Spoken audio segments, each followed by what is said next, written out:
Hello, good afternoon, and welcome to CoreTV News on the Hour. I am Frank Omalape, and here are some of the reports we're filing at this time. President Goodluck Jonathan has affirmed that more than 200 female pupils kidnapped by Boko Haram at the government girls' secondary school, Chibok, Borno State, are still alive.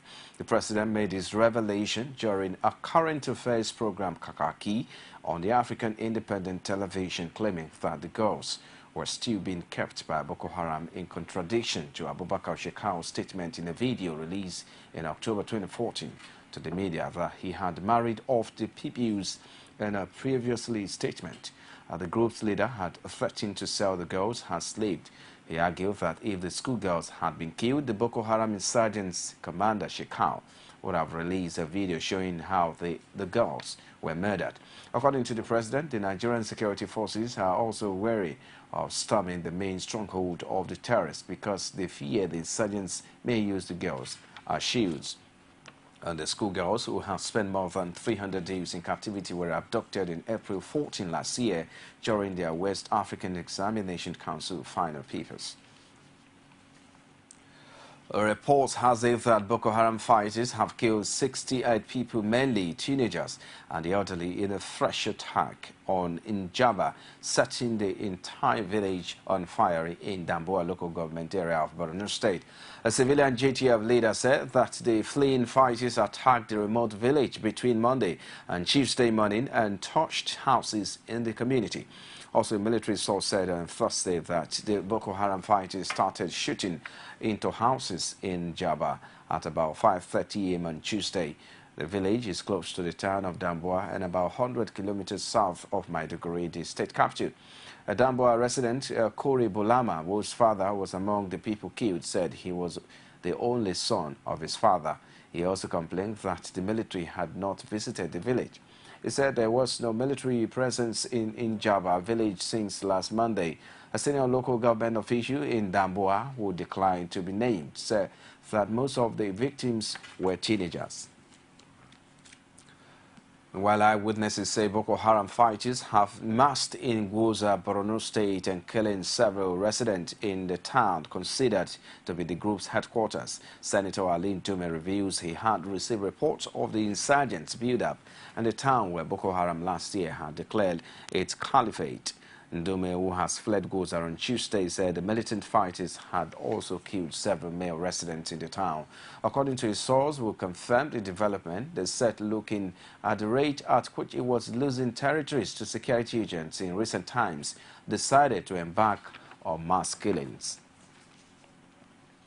The Chief of Air Staff, Marshal Adeshola Mosu, says the military operations in the insurgency-ravaged region had totally destabilized and destroyed the Boko Haram stronghold by damaging its command and control in the area. Amosu stated this when he appeared before the Senate Committee on Defense for the 2015 budget. Defense. They commended the collaborative efforts of the neighboring countries of Chad, Cameroon, Benin Republic, and Niger in the fight against insurgents in the northeast. He says the bilateral cooperation between Nigerian soldiers and those countries gave the nation's security forces a lot of boost because they had blocked the terrorists from escaping into their countries. Chairman, Senate Committee on Air Force, Saudi Al-Khali, who said that the primary responsibility of government is to protect lives and property, assured the Air Force that he would do everything within his power to improve the funding of the establishment to enable it to continue to discharge its function effectively. A federal high court in Abuja has fixed March 19 to deliver judgment on the suit seeking to enforce the rights of internally displaced voters in Borno State to exercise their franchise in the 2015 elections. The Attorney General of the state had gone to court seeking, among other reliefs, that the Independent Commission or National Electoral Commission should make special arrangement for registered voters who are internally displaced in the state to vote in their various displaced locations.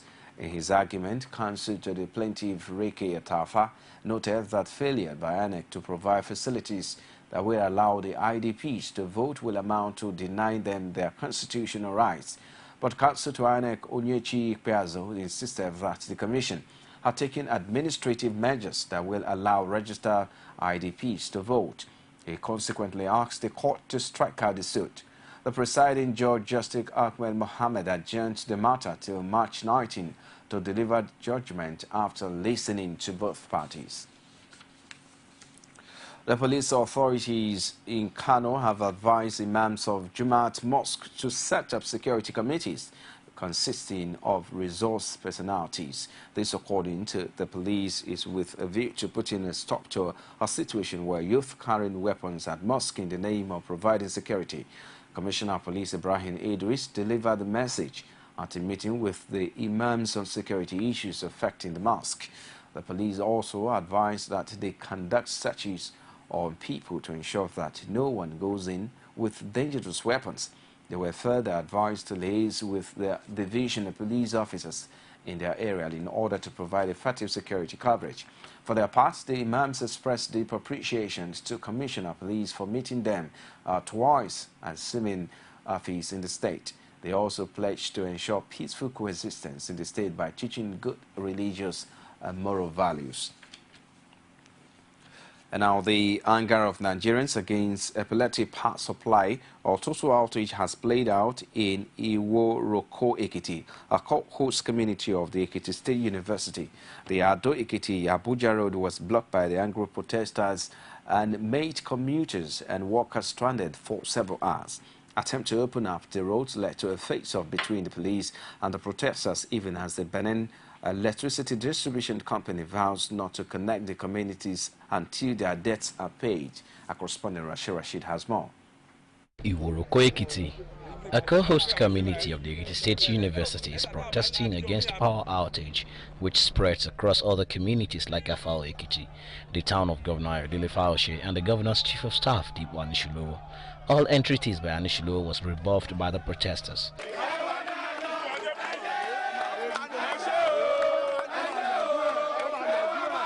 The town, densely populated by students of the university, says the students are having hard times to study without light, as the indigents claim to have paid their bills as at when due. We haven't seen light for the past 3 months.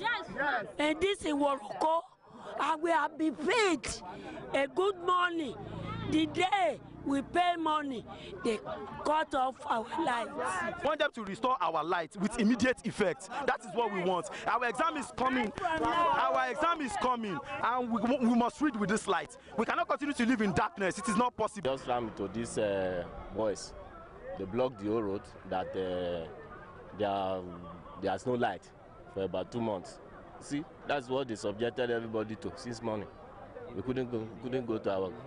We've been out almost for 5 hours now. All appeals made to the protesters to reopen the barricaded all-important Ado Ekiti Abuja Road were rebuffed by them. The confrontation that ensued between the mob and the police made the protest go violent.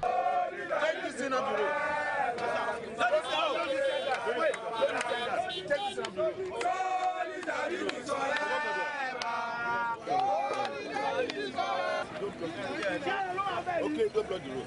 Please move away. Mobile men.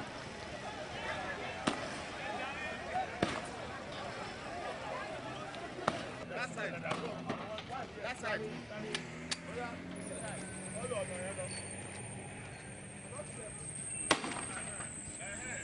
The defiant protesters made back to the streets despite arrests, barricading the roads after pelting police with stones.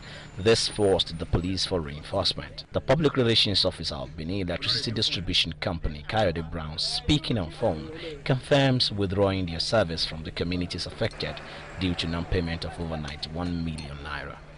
Rashid, CoreTV News, Iworoko Ekiti. It's CoreTV News Hour. We'll take a short break. We'll be back with more stories after this timeout. Stay with us. Every day, every hour, and every minute, news break in Nigeria. Things happen so fast, it's most times difficult to track and comprehend them. But that's what we do right here on Digit 360. 2015, would you want to come back again? It's like asking Jesus Christ if he knew he was going to die, will you want to come back as the savior of the world again? We do not just help you track the stories, we break them down, explore all the angles, analyze the issues so that you can fully comprehend the stories and use them to make the right decisions.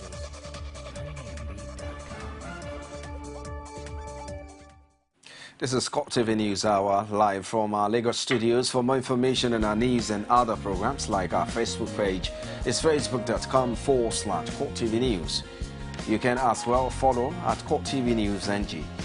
And for live streaming, log on to youtube.com/CoreTV, leave a space, then news.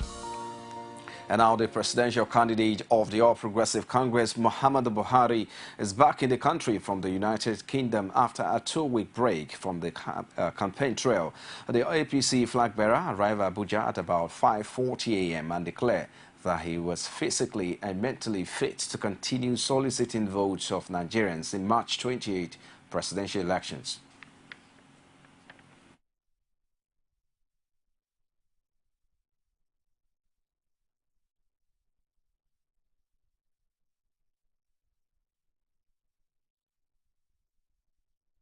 Well, I just went home for a couple of weeks to rest. That's what I did. Okay, but there was rumor that you were in hospital there. Can you clarify this? What's wrong for me goes wrong to them. I don't hear now. Aren't you seeing me? Very young. Have you seen a sick man? You said yes.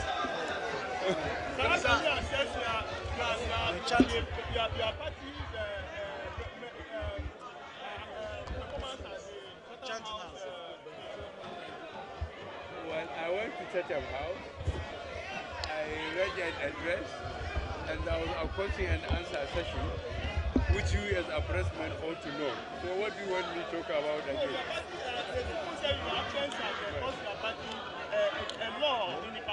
I don't think That have been called. one man doesn't make a party. A party, don't forget that we are a number of opposition parties that come together to form APC. So no one man is the party. This party belongs to all the parties that come together.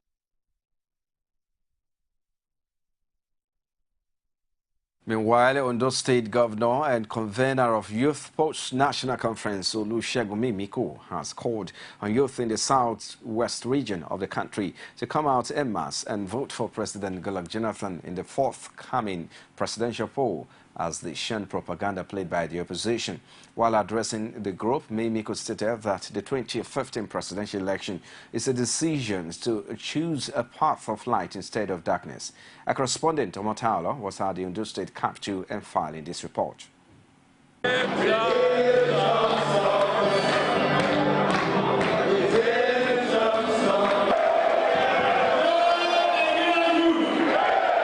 It was a large audience, several speakers, one stage, with a common message to re-elect President Goodluck Jonathan for a second term. The highly participatory audience listened with rapt attention to the speakers on reasons why they should vote in the Jonathan-led administration a second time. If previous presidents in this country had been establishing emergency schools,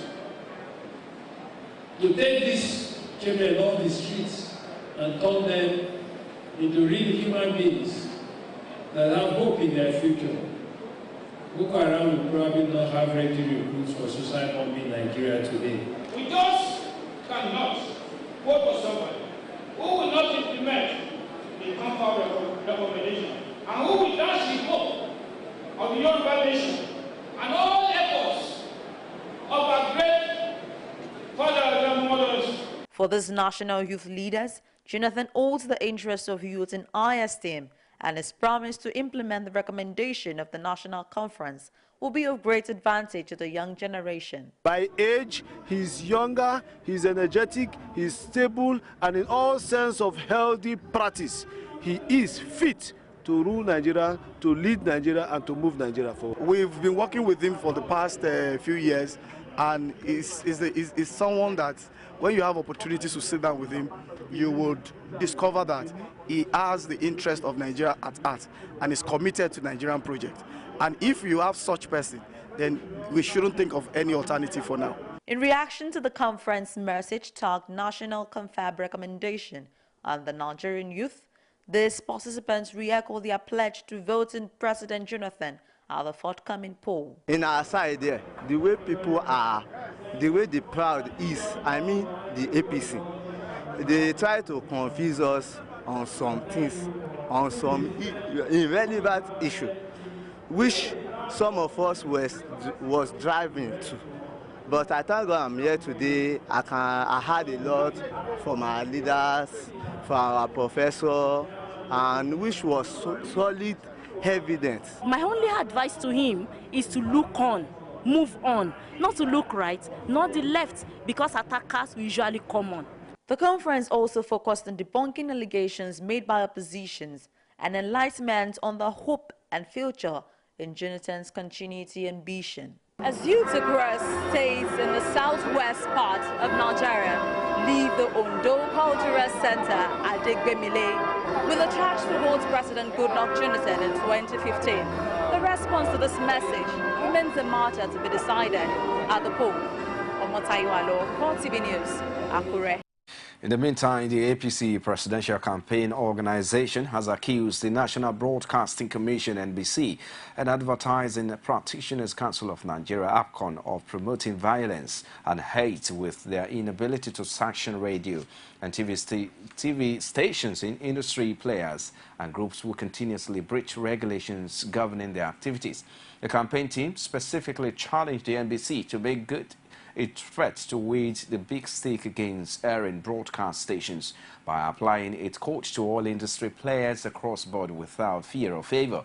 Spokesman for the campaign team, Garba Shehu, said in a statement that recent comments made by the NBC DJ Mekamba were heartwarming, but he insisted that the commission has not matched its words with action. He argued that NBC failed to act against some TV stations, which air a documentary on the party's presidential candidate Muhammadu Buhari. The APC campaign spokesman noted that the TV stations contravene Section 312 of the NBC Code, which states that materials statement likely to incite or encourage a statement. Well, sorry for the mix-up there. Away from that now, with the current spate of the hate speeches and allegations among political gladiators and the mass media, which has resulted in corresponding increase in lawsuit, it has become pertinent to reinforce the watchdog role of the press. In a symposium organized by the Mail Express weekly newspaper in Ikeja with the theme, The Role of the Media in Achieving Violence-Free Elections, the discussant reiterated the need for the Nigerian mass media to be not partisan but stand as the interface between leaders and the electorate. They also call on the press to avoid airing incisive statements. And look for the truth and bring it out. It is not to cheap political goals here. Please, whatever word we are using, for me, I don't believe we should use clueless on our president. If he has not done anything well, let us report it that he has not done well in this area. If he has done well in one area, let us say, yes, he did well in this area. And I must tell you today, whether we like it or not, in the political era, everybody wants to score political goals. And everybody wants to campaign with their achievements. But for God's sake, stop telling lies about achievements that are not there. The national leadership of the People's Democratic Party on Thursday said Governor Ayo Fauci of Ekiti State was not speaking for the party on the call for the sacking of the chairman of the Independent National Electoral Commission at Jega. Fauci had called for the sacking of Jega, adding that if President Goodluck Jonathan decided to remove him, heaven would not fall. But the party said the governor was merely expressing his personal opinion and that his statement should not be construed to mean the position of the party on the issue. The deputy national chairman of the party, Prince Uche Secondos, stated this in an interview with journalists in Abuja on Thursday. He further denied that the PDP was pressuring the president to sack Jega. Secondos also boasted that the PDP will win the general elections comfortably, adding that the party would not bribe voters to return President Jonathan back into office. The governorship candidate of the People's Democratic Party in Lagos, Jimmy Agbaje, has debunked claims by an Igbo group under the auspices of Association of Concerned Igbo Residents of Lagos State that those endorsing the PDP candidate are merely after the material gains and do not have the interests of the entire Igbo populace at heart. An interview after his adoption by Indigbo rulers and the conferment of a Type 2 on him in Lagos says the PDP is a party for all irrespective of tribes. If you followed us to Ladipo Market, where you have predominantly Igbo people there, you will know whether the people believe that they have their interest or not. They have marginalized, they have disenfranchised them considerably, and it's time for them to speak with their permanent voters' cards. I think they just feel threatened. It is clear where we stand, that we're for a Lagos that accommodates everybody. We're not out to discriminate against people. Lagos needs people to thrive on.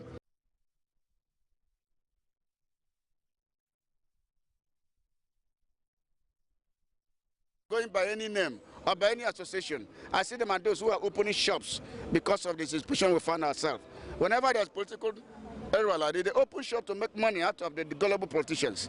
But the politicians who know the leaders of Igbos, know the people to contact. So if anybody is talking and casting aspiration in the committee of Igbo nations in Lagos, he's doing that to his own peril.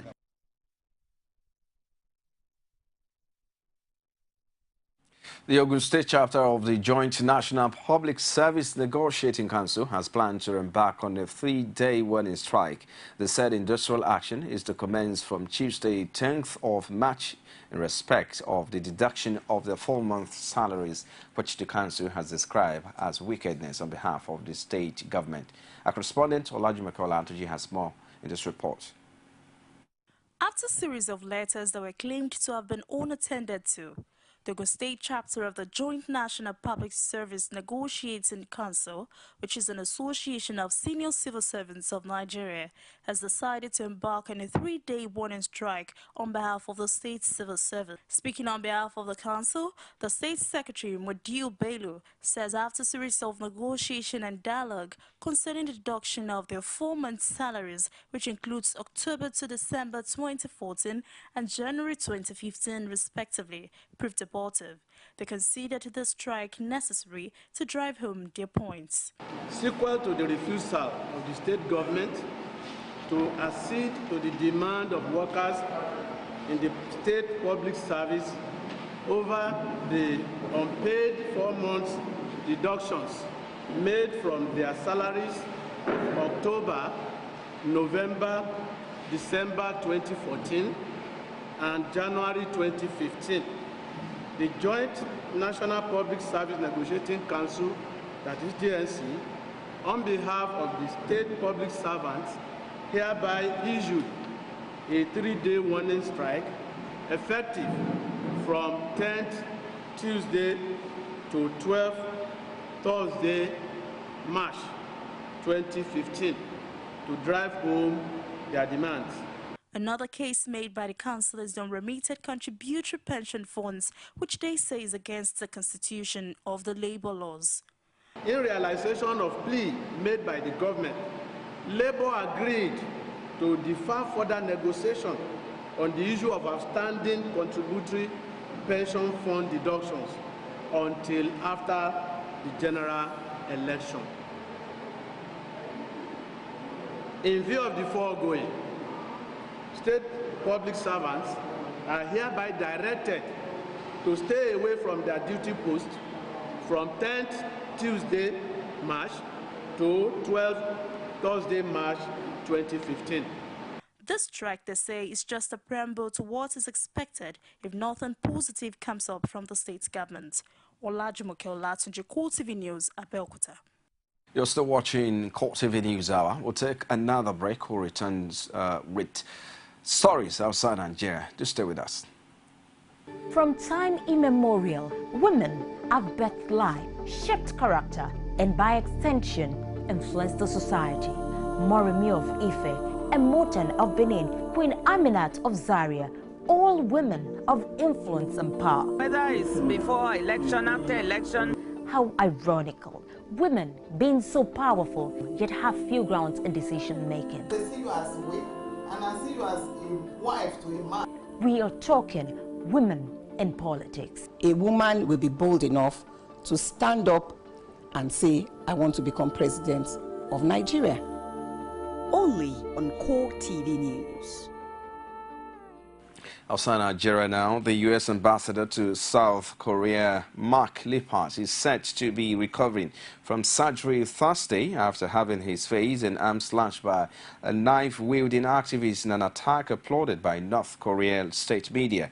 Witnesses describe how a man armed with a 25-centimeter paring knife had lunged across a table and attacked Lippert at a breakfast function in Central Seoul. In a swift reaction, the United States condemned the act of violence, which saw Ambassador rushed to hospital where his condition was described as stable after 2.5 hours of surgery that included 80 stitches to a deep gash on his right cheek. Well, then that's a wrap on CoreTV News Hour. Many thanks for watching. I am Frank Omalape. We're back at top of the hour. Bye for now.